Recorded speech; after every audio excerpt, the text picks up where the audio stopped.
Well, good morning guys, Wandering Beast here. It is a cold and blustery sort of fall day. Although it's supposed to be nice today, we're just after 7 o'clock in the morning here trying to get an early start on my hunting to-do list and things that I missed out for wildland fire season.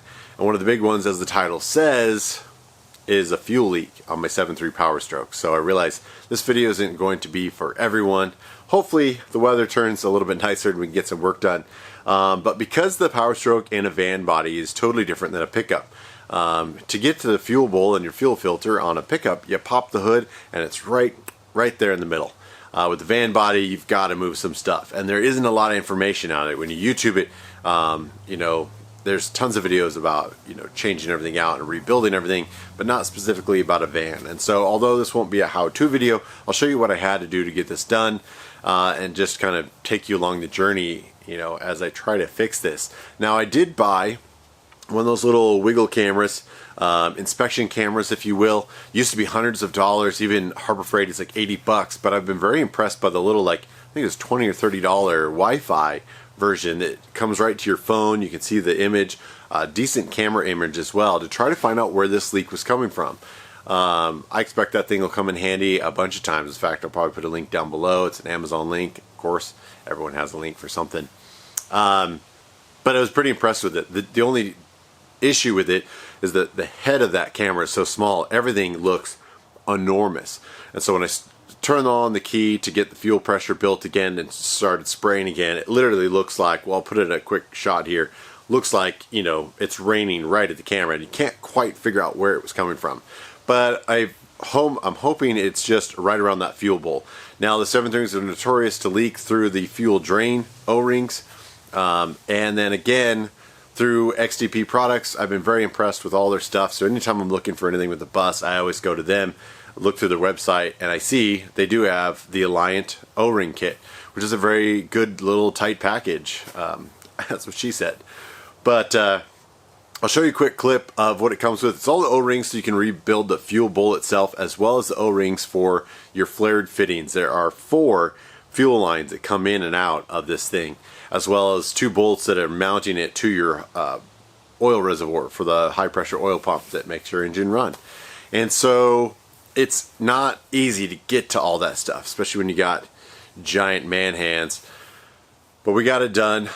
Let me cut here and I'll show you what I had to take apart just to make sure we could actually get to it here.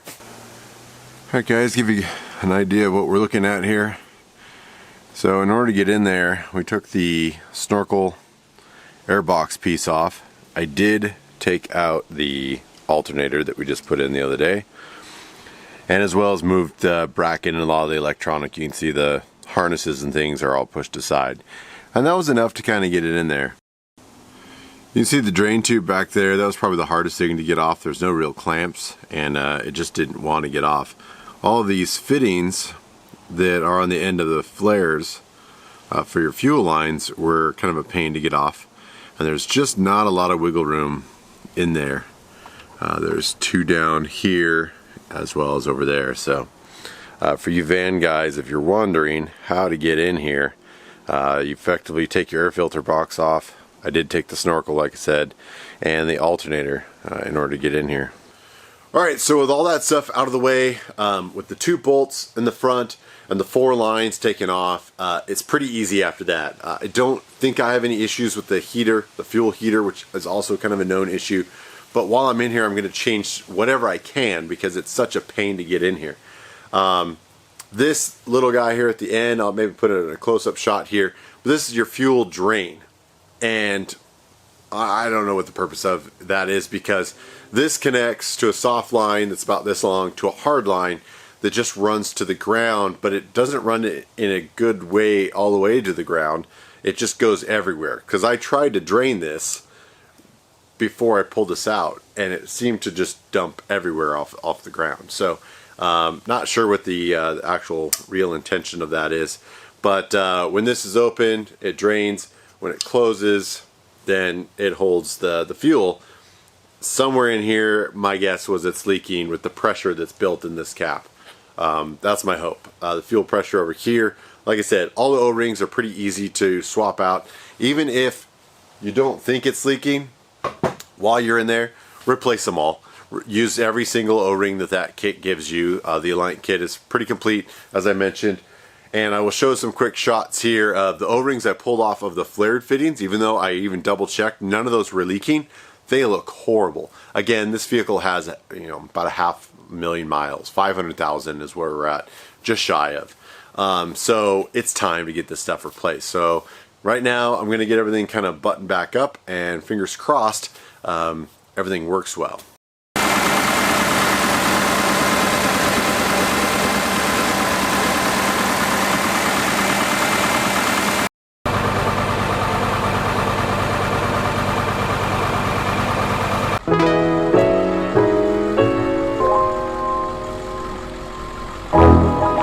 Thanks for all the love and support. You guys are amazing. Please like, share, and subscribe. Follow the adventure on social media, and we'll see you on the road.